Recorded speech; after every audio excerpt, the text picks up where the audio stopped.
Dear students, ये देखो, ये जो क्वेश्चंस है, ये देखो एस एन दिया हुआ है और आर का वेरिएशन 1 से लेके एन तक है।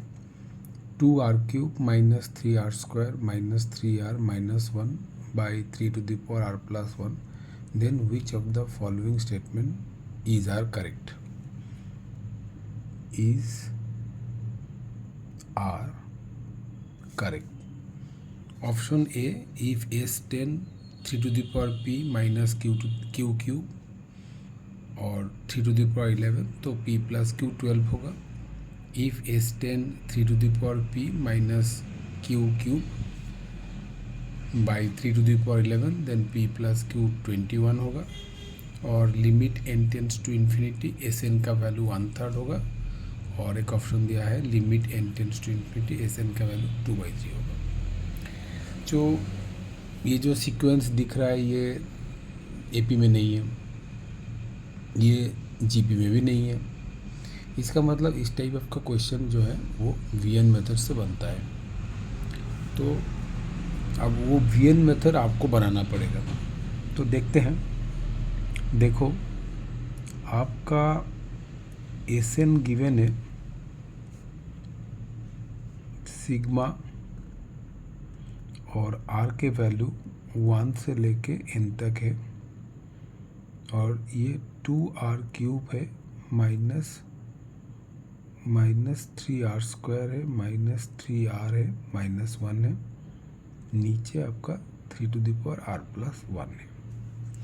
वैसे इसको देख के तो लग रहा है कि ये r+1 का क्यूब बनेगा, और क्योंकि VN मेथड में करना है तो एक टर्म जब दो टर्म का डिफरेंस करेंगे तो एक के साथ 3 मल्टीप्लाई होना चाहिए, तभी जब हम डिवाइड करेंगे तो एक टर्म में 3 का पावर घटेगा और दूसरा जो टर्म होगा उसमें एक 3 का पावर ज़्यादा रहेगा, मतलब एक का डिफरेंस रहेगा। इसीलिए ये सोच के इस प्रॉब्लम को शुरुआत किए। तो देखा R1 है, इसमें n है और इसको हम R3r³ कर दिए।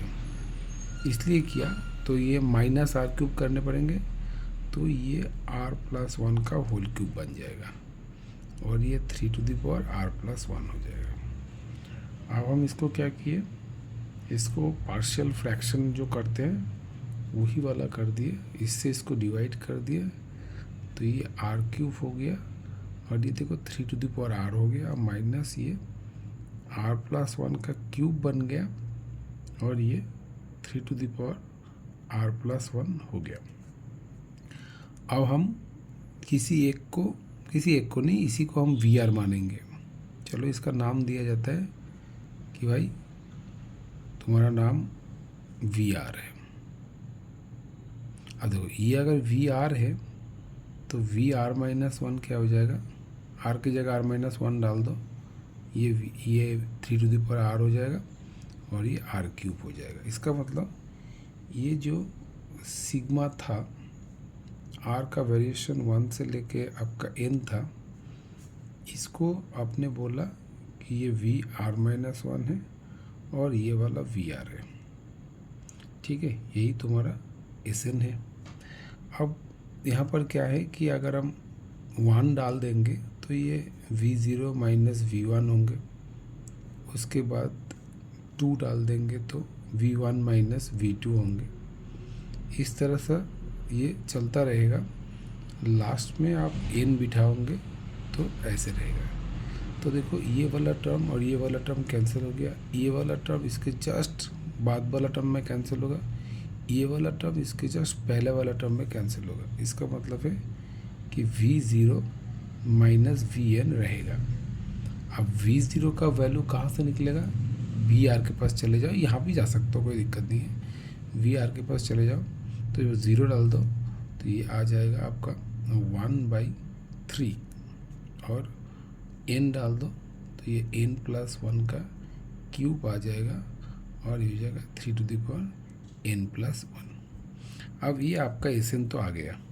अब क्योंकि ऑप्शन में 10 दिया हुआ है तो इसलिए हमने S10 निकाल देते हैं। S10 आ जाएगा 1/3 माइनस ये आ जाएगा 11 का क्यूब आ जाएगा और यहाँ पर जो बनेगा 3 टू द पावर आपका बन जाएगा 11। ठीक है, अब तुमको देखना है कि अच्छा ये वाला फॉर्मेट में है, तो यहाँ पर अगर हम 3 टू द पावर 11 कर देंगे तो ये आ जाएगा 3 टू द पावर 10 और ये आपका हो जाएगा 11 क्यूब। अब हम देखें कंपेयर करेंगे तो देखो p का वैल्यू आता है आपका 10 और q का वैल्यू आता है आपका 11।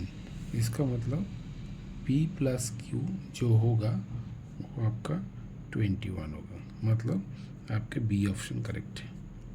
उसके बाद लिमिट बोला गया कि लिमिटिंग वैल्यू क्या होगा अगर n टेंड्स टू आपका इन्फिनिटी रहा और ये Sn है, तो Sn का तो वैल्यू हमने निकाल लिए थे कि देखिए ये 1/3 है माइनस n+1 का क्यूब आता है 3 टू द पावर n+1। अब देखो ये तो 1/3 हो गया, अब यहाँ पर तो n+1 का क्यूब है और 3 टू द पावर n+1 है, तो इसके जो चेंजेस होंगे अगर हम n का वैल्यू बढ़ाते जाएं तो इसका जो वैल्यू जिस तरह से बढ़ेगा इसका वैल्यू और भी ज़्यादा से बढ़ेगा।